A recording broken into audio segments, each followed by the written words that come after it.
The sun was sinking low over Willow Creek, casting a golden glow across the sprawling highway that wound its way through the quiet outskirts of town. Officer Ethan Collins, fresh out of the academy and eager to prove himself, rode alongside Officer Michael Grayson, a seasoned veteran with a reputation for his sharp instincts and unyielding approach. Their patrol car cruised smoothly through the evening traffic, the hum of tires on asphalt providing a steady rhythm. Ethan glanced at Michael, hoping to glean some wisdom from his silent mentor. Michael, however, seemed preoccupied. His sharp gaze flitted across the vehicles around them until it locked onto a dark gray SUV with tinted windows merging off the highway into a nearly deserted rest area. "Pull it over," Michael said abruptly, his tone leaving no room for argument. Ethan hesitated. "What's the suspicion?" Michael didn't break his gaze from the SUV. "Gut feeling." Ethan, unsure but unwilling to challenge his partner, activated the flashing lights. The SUV glided to a smooth stop near a gas station. As the officers approached, Ethan felt a knot form in his stomach. From the driver's seat stepped a man in his mid-50s, wearing a crisp gray suit. His demeanor was calm, but his sharp eyes missed nothing. "Good evening, officers," the man said, his voice steady and polite. Michael, however, was not in the mood for pleasantries. "Step back to your vehicle." "Sir, what brings you to this area?" The man raised an eyebrow but complied. Leaning casually against the side of the SUV, Ethan noticed the man's movements, controlled, deliberate, almost as though he was used to situations like this. Michael continued his line of questioning, his tone growing sharper with each response. The man identified himself as Gregory Langford, a corporate consultant returning from a client meeting. His answers were concise, offering no more detail than necessary. Ethan felt a twinge of unease as Michael's tone shifted from inquisitive to accusatory. "And what's in the back?" Michael asked, gesturing to the vehicle. Gregory's expression didn't falter, nothing out of the ordinary. "You're welcome to check, officer." Michael's hand hovered near his holster as he motioned for Gregory to step aside. Ethan's heart raced as Michael began inspecting the SUV. Gregory watched silently, his arms crossed, his expression one of mild disapproval. There was nothing inside but neatly stacked folders and a laptop bag. Ethan's unease grew as Michael persisted, pulling open compartments and searching areas that clearly posed no threat. Finally, Gregory spoke, his voice calm but firm. "Officers, I believe you've overstepped. May I remind you that this is an unwarranted search?"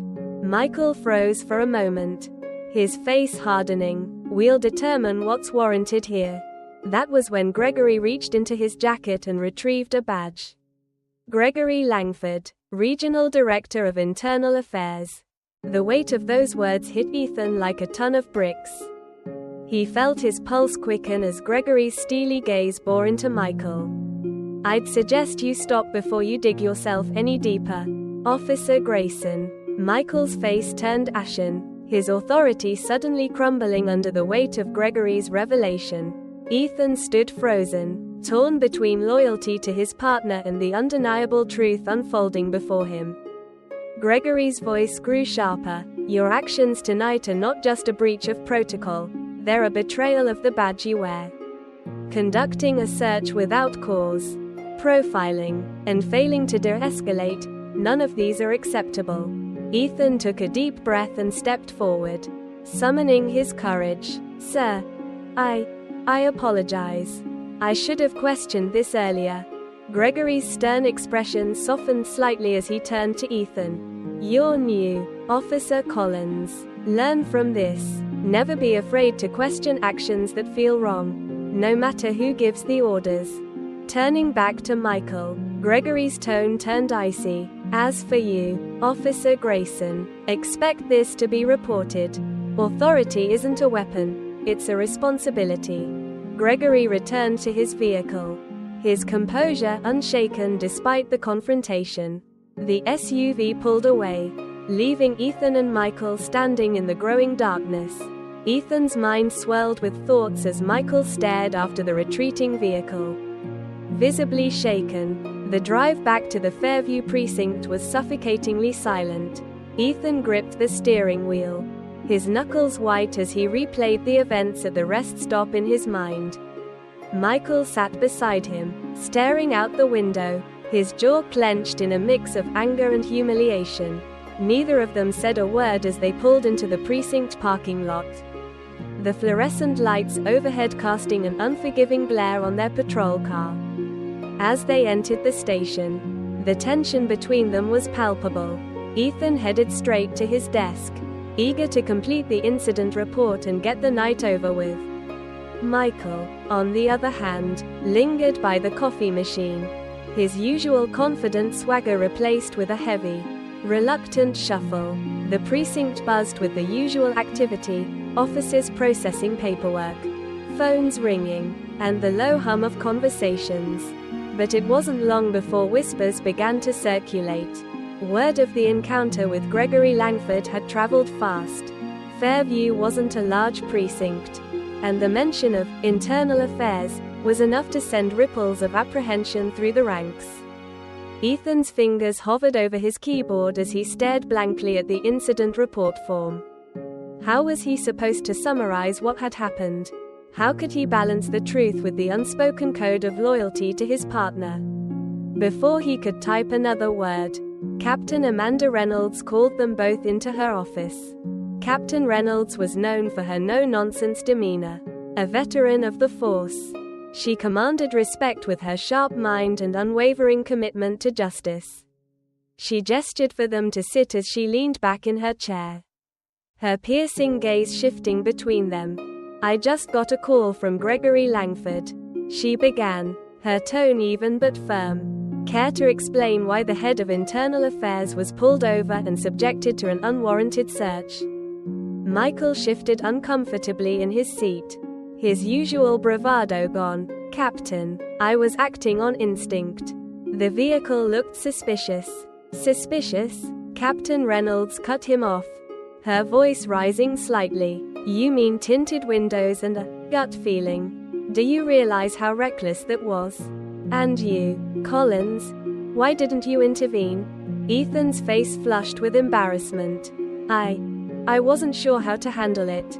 He's my superior, and no excuses," Captain Reynolds interjected. "This isn't about rank, it's about doing what's right. You're both sworn to uphold the law, not twist it to fit your assumptions." The weight of her words hung heavily in the room. Michael looked down, unable to meet her gaze. Ethan, despite his inexperience, felt a growing sense of responsibility. "This isn't just a slap on the wrist," Captain Reynolds continued. "Langford has filed a formal complaint. There will be an internal review, and both of you will be held accountable for your actions, or inactions." The meeting ended with an air of finality, and as they left her office, Ethan couldn't shake the sinking feeling in his gut. He glanced at Michael, who stormed off without a word.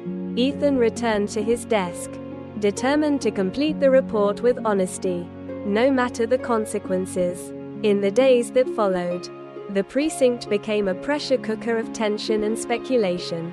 Officers whispered about the incident in hushed tones, their opinions divided. Some defended Michael, claiming he was just doing his job.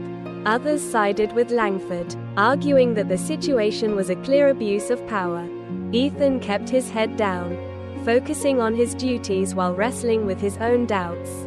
He couldn't ignore the lessons Langford had imparted during the encounter.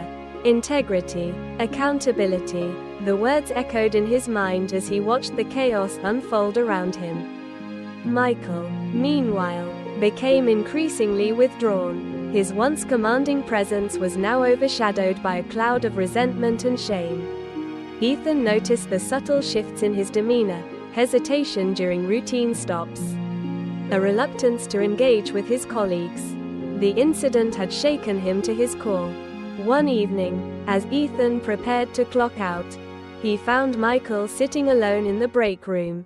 The older officer stared into his coffee cup, the lines on his face deeper than Ethan had ever noticed before.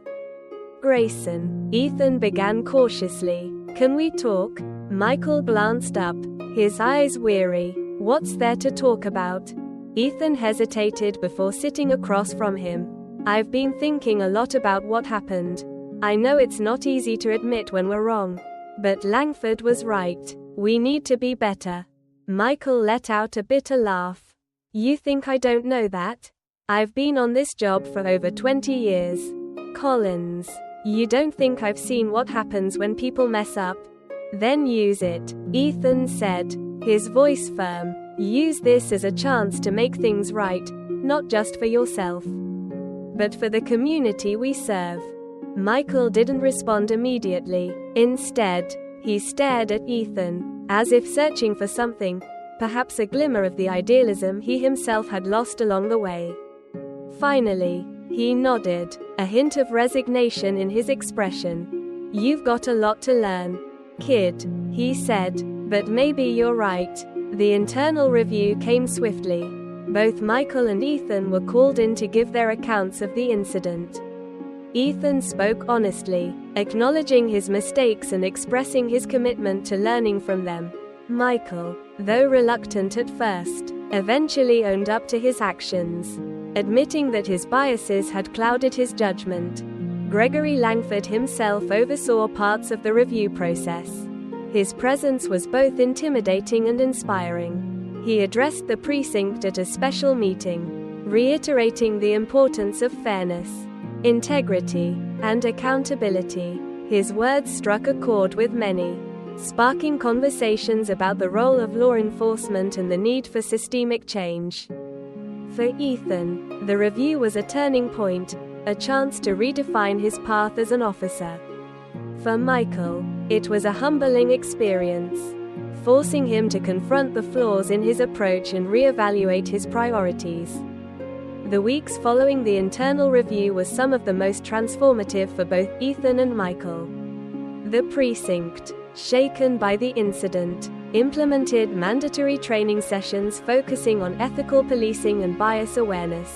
Ethan dove headfirst into the sessions, eager to learn and redefine his role as an officer. Michael, though initially resistant, eventually started participating as well, his demeanor more subdued but reflective. One crisp autumn evening, Ethan and Michael were back on patrol together, their partnership tentative but slowly mending. The streets of Fairview were quiet, bathed in the golden glow of streetlights. As they cruised through Ashwood Lane, a call came over the radio about a disturbance in a nearby neighborhood, a domestic dispute escalating into a possible assault. Ethan immediately acknowledged the call, turning on the lights and siren. Michael sat silently for a moment before finally speaking. "Let's handle this the right way," he said, his voice low but resolute. Ethan nodded, appreciating the shift in his partner's attitude.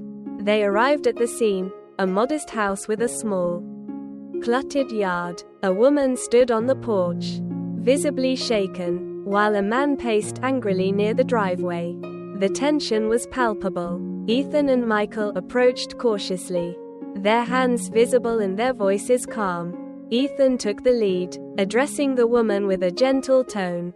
"Ma'am, are you okay? Can you tell us what happened?" The woman hesitated before nodding. He lost his temper again," she said, her voice trembling. "I just wanted him to leave. But he won't listen." Michael stepped forward, his posture relaxed but commanding.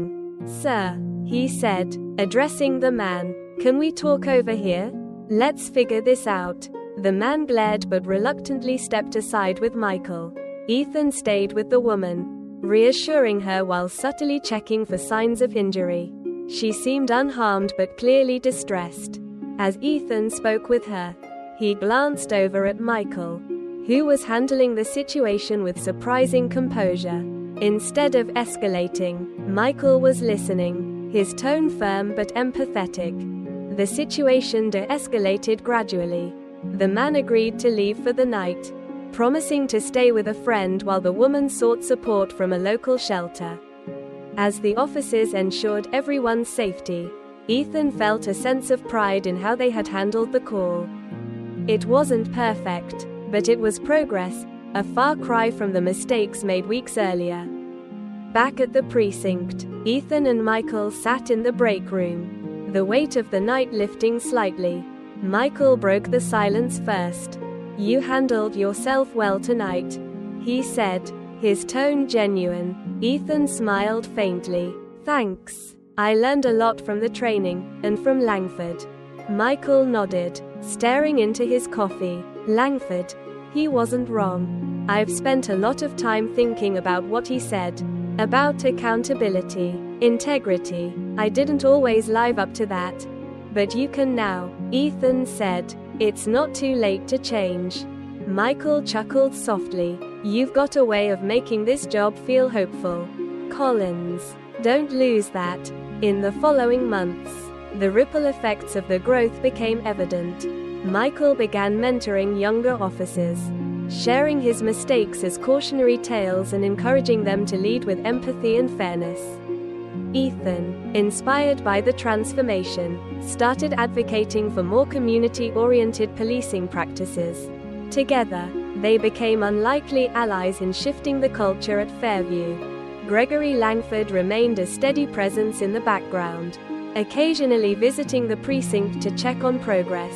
On one such visit, he pulled Ethan aside. "I've heard good things about you," Langford said, his tone approving. "You've taken the lessons to heart." "Thank you, sir," Ethan replied. "Your words that night, they stuck with me." Langford nodded. "Good. Policing isn't just about enforcing the law, it's about embodying its ideals. Remember that." One chilly December evening, Ethan found himself patrolling alone for the first time since graduating from the academy. The streets of Fairview were quiet, and the holiday lights twinkled in the distance. As he drove, he thought about the journey he and Michael had taken, the mistakes, the lessons, and the slow but steady path toward redemption. He pulled over to a small park, stepping out to stretch his legs. The crisp air filled his lungs as he gazed up at the stars. In that moment, he felt a profound sense of purpose. He wasn't just a rookie cop anymore. He was part of something bigger, a force for good, a symbol of integrity, and a protector of the community. Ethan took a deep breath and got back into his car, ready for whatever the night would bring. He knew the road ahead wouldn't always be easy, but for the first time, he felt truly prepared to walk it. Which type of story do you enjoy the most? Thrilling, suspenseful, or inspiring ones? Share your thoughts with us in the comments. In your opinion, which character from the story left the deepest impression on you? Let us know why. If there's a story you'd like to see us tell next, suggest it to us. Who knows? Your favorite story might just make it into our next video.